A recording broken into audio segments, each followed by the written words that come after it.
Hell holds no surprises for me anymore.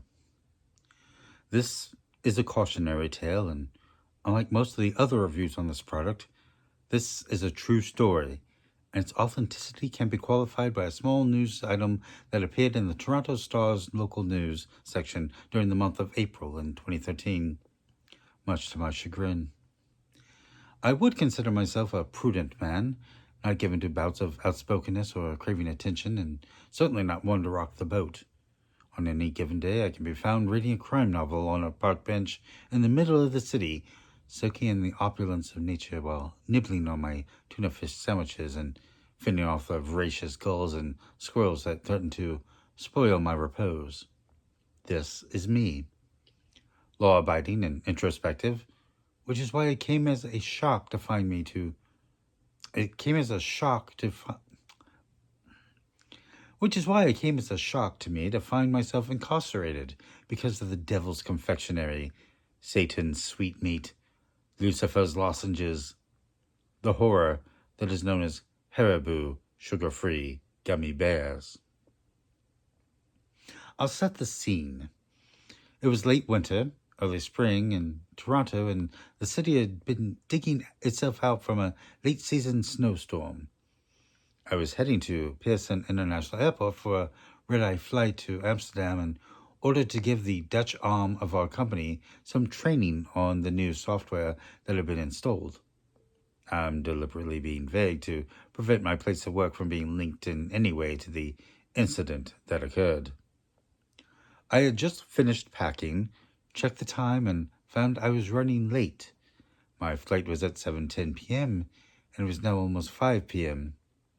Cursing softly, I ran out to the car and threw my bags in the trunk, hitting the gas a little harder than usual in my haste to make it to the long-term parking lot as soon as possible. Luckily, traffic was light on the 401, and I made it to the airport in record time, but knew that my chances of making the flight were still at risk if I didn't use my time wisely. I hadn't eaten since lunch. I was feeling a bit hungry, my stomach rumbling loudly in protestation, which caused me to look around at the other travelers rushing past me in the busy terminal, mortified that my bodily noises might be heard by others. I briskly checked my watch and decided that I had enough time to grab a quick snack before going through the baggage check in security, and would get something more substantial once I was checked through security. I spotted a vending machine nestled in the relatively low-traffic corner of the terminal and rushed over, already pulling out my credit card and mentally assessing what I had a craving for so as to save time interacting with the machine. My eyes scanned the colorful array of confection quickly, coming to rest on a tantalizing, rainbow-colored bag of gummy bears with the simple white and red logo, Haribo, emblazoned across the bag in what appeared to be a slightly tweaked Helvetica rounded font. Now, I had to pause here in the story for a moment to underscore the importance of making proper choices. I was hungry. When you're hungry, you should eat food. Food is defined as a nutritious substance that people consume to maintain life. That is what food is. These days, the definition of the word food has been bastardized, and the meaning has been broadened to include virtually any material that can be digested, or rather chewed and swallowed, without causing death or severe illness. Haribo sugar-free gummy bears are not food. They aren't even from this planet. I imagine their origins being conceived in a boardroom in hell by a top team of creative pain administrators, with senior-level demons rubbing their hands together in ghoulish delight as Hell's chief chemist slowly lifts the veil on the new creation. The point here being, I made a very, very, very poor choice. I pushed the button and the vending machine ejected the brightly colored bag into my awaiting hands. I'd always liked gummy bears. They were bright but rather innocuous, and they weren't overly sweet so as to become cloying, and, of course, each candy came in the visage of a rather happy, docile bear, reminiscent of the picture one's mind's eye holds of all anthropomorphic bears from Yogi to Winnie. The way I figured it, I was taking a bit of a holiday from life, so I could relax my fastidiously moving on, regimented daily schedule a little to allow for some frivolity. After all, I was going to be in Amsterdam come morning with 16 hours to kill before I had to be training the Dutch employees. Maybe I would take a trip down to one of the coffee shops in the red light district and really let my hair down. No, I wouldn't do that. I would see that area of the city from the bus as I went to the hotel, where I would eat at the hotel restaurant and drink sparkling water. So I'd better enjoy the gummy bears, my one extravagance to commemorate my break from routine. I joined the queue in the KLM line, which was mercifully short, most likely because all the passengers for my flight had already been checked through, as the flight was scheduled to depart in an hour.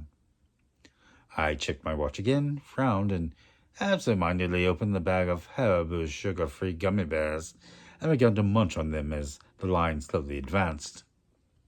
To be fair, they tasted fine, just like every other manufacturer's brand of the colorful candy, and they were sugar-free to boot. This is what made the whole incident that followed so baffling. If they had tasted off or different, I most likely wouldn't have continued to shovel them in my mouth absentmindedly while daydreaming about what I would order to eat from room service in my hotel in Amsterdam. As I gave the attendant my e-ticket and she weighed my bags, the first of the pains began in my stomach. I thought nothing of it at first, chalking it up to the fact that I needed something more substantial than gummy worms to tackle my hunger. But over the course of the next 5 minutes, the shooting pain began to come in more rapid succession. At this point, I had my boarding pass printed, and rubbing my stomach a little, I proceeded to security. I briefly entertained the thought of trying to find a restroom before going through security, but at that point my discomfort was manageable, and I didn't think it would get any worse, certainly not within the amount of time it would take to clear security. I joined the line and started fishing for my passport to present to the agent checking tickets. I felt a thin sheen of sweat break out on my forehead and underarms, and my features flushed for a moment as a wave of heat washed over me. I didn't pay it much heed, as going through security always caused me great anxiety, and I chalked it up to pre-flight jitters. It was only as I stood face to face with the agent and handed her my passport and ticket that I had a glimpse of the agony that was about to begin. It felt like time rippled for a moment, as if my consciousness buckled, so intense was the pain that fired through my bowels. I grimaced spastically and emitted a low moan and felt myself take an involuntary step sideways. Stars shot through my head briefly, and my vision blurred and then snapped back into focus. The agent was staring at me with slight consternation and asked me if I was all right. I pulled myself together, stood up straight, and declared that I was fine, mortified that I had had a lapse of decorum not only in public but at the security clearance at an airport. As I fumbled off my belt to go through the metal detector, the pain in my stomach increased, and I practically had to sit on the floor to take my shoes off, terrified of what would happen if I bent at the middle to do it. It was becoming increasingly more evident to me that this wasn't just a stomach ache. No, this was something much worse. As a child, I had had a bout of diarrhea after a trip to Mexico with my family. I remember the feeling of nausea that swept through me before my child self had surrendered to the gas pains and parked myself on the toilet for an hour, shitting until I felt like I didn't have any bones left. And that was how I was feeling now, with several key differences. The pain was worse. The sense of an impending bowel movement was so formidable, it gave me temporary amnesia, and it took all my willpower, all of it, to clench my butt cheeks together to prevent my sphincter from exploding. A sudden shock of pain racked my body, and I half wondered if I was going to give birth to a Tasmanian devil. The crazy, fever-induced image of said cartoon animal chasing Bugs Bunny through the splashy, volcanic shit kettle that was my stomach caused me to elicit a short, maniacal bark of laughter as I approached the metal detector, a wild, distant look in my eyes, sweat now beginning to pour off my like a long-distance runner in Kenya. The security agent on the other side of the detector shot a quick glance over to a co-worker who narrowed his eyes and made a subtle movement towards his holster. My breathing became uneven as I entered the metal detector, and I realized with alarm that I had taken off my socks without even registering it, and one of my shirt tails was untucked at the front. I held my breath, my eyes bulging dangerously from my head as the machine scanned me. As I shakily moved forward towards the agent for a pat-down, my stomach began to elicit sounds that can only be described as otherworldly. It started off with a sort of bubbling sound, heard from afar and grew in pitch and intensity at an alarming rate.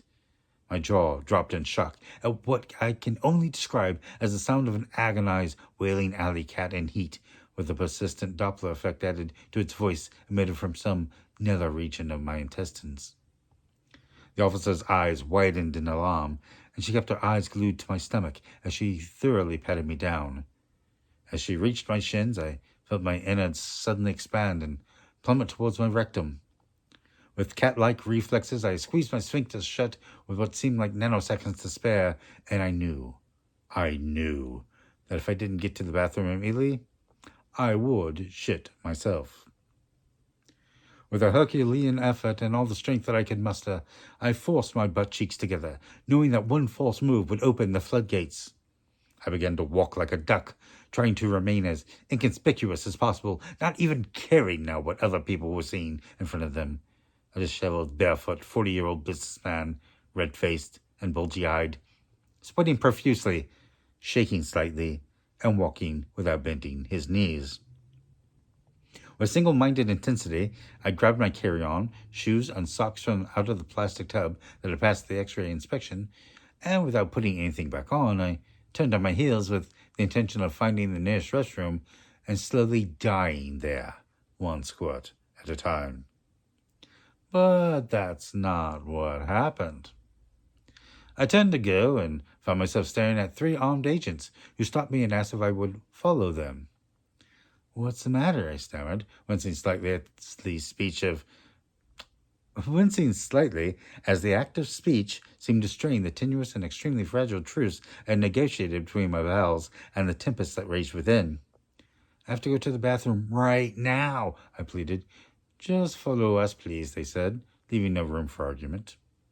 The other travelers clearing the security check stared with curiosity and revulsion at the spectacle unfolding before them, whispering amongst themselves and hurrying to pack up their belongings and get as far from me as possible, no doubt assuming that the airport had nabbed some sort of domestic terrorist.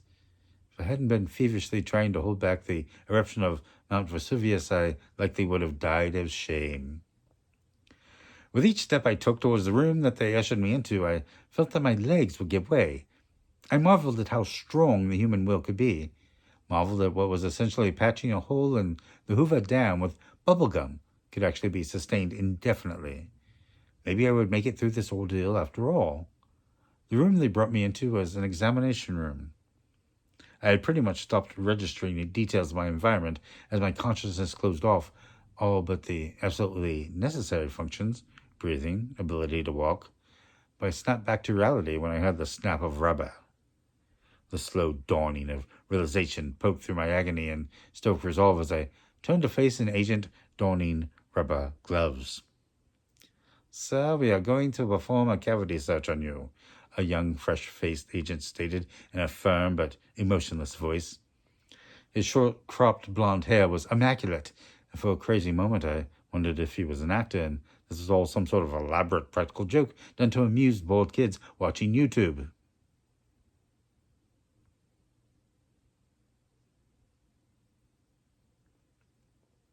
He must have taken my tortured silence for resistance, because he looked at me sharply and said, "Lower your pants and underwear, please, and face the desk." Panic started to grip me in its icy grasp. and the sudden adrenaline threatened to destroy my sphincter's bulwarks and rend my anus in two. I inhaled sharply, and with a pained gasp, I doubled up my efforts to clench my cheeks together. "Sir, please," I begged, deferring to this kid in an act of desperation. "I have to go to the bathroom. You can follow me into the stall if you need to, but I had some bad Haribo sugar-free gummy bears, and now I feel like..." Well, they had stopped listening and smirked at each other. Two of the other agents, a tall, dark-haired female and a shorter, balding fat man, looked away from me, and I could see them shaking a little as I stifled the laughs. "Sir, face the wall, put your hands on the desk, and spread your cheeks," the young agent stated, a lopsided grin on his face. "But," I began to protest, and then a fresh shock of pain forced me to stop and lean on the table for support as an ungodly howling rose from my stomach. Something between the dying moans of a woolly mammoth and the sound of bubble wrap popping underwater. I exhaled shakily, and my focus began to narrow as I rallied for the final battle. Shaking uncontrollably and sweat literally raining down onto the tabletop in front of me, I turned to face the wall and heard a meek, childlike voice pleading from somewhere in the room. "Please," it said, and then again, "Please," from somewhere within me. My mind recognized that the sound had issued from me, although my consciousness had now begun to separate from my body, and I held my breath and prayed to God for strength.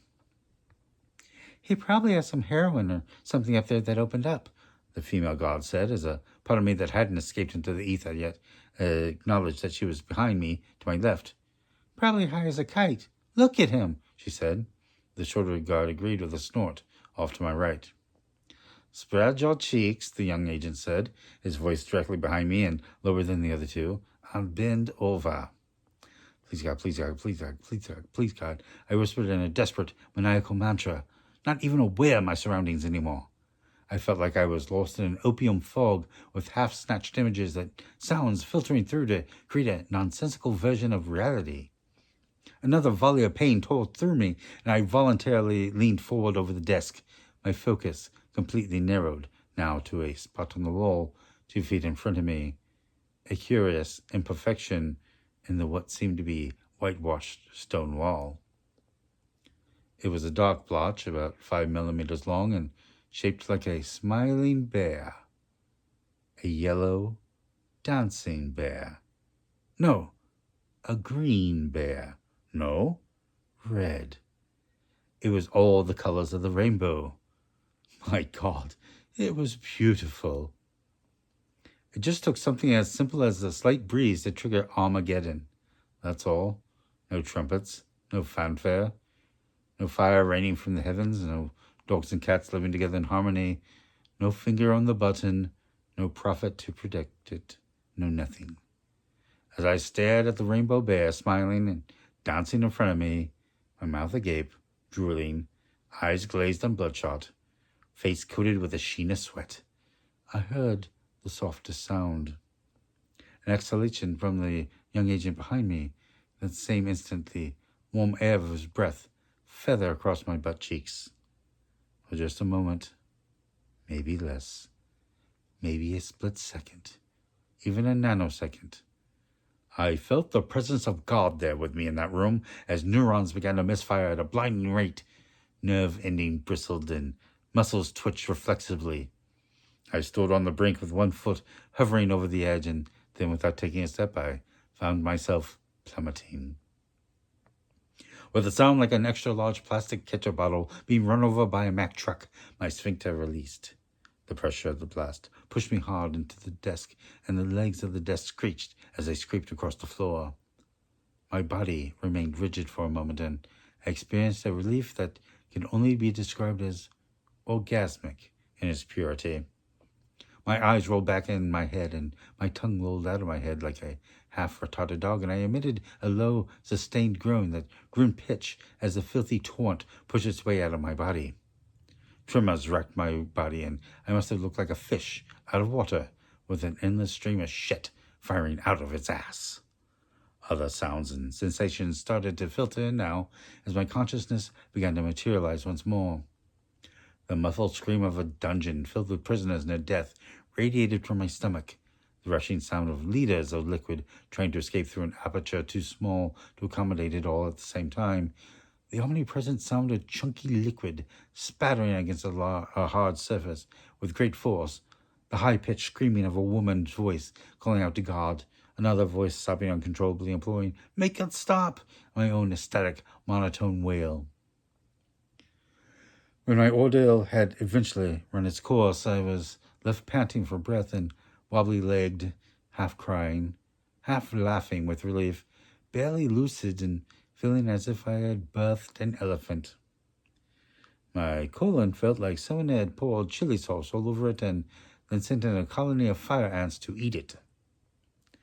Through my sobs, I heard the sound of dripping, like when the sprinklers are eventually turned off after an office fire or after a thunderstorm when the willow that overhangs a pond continues to rain down long after the sky has stopped.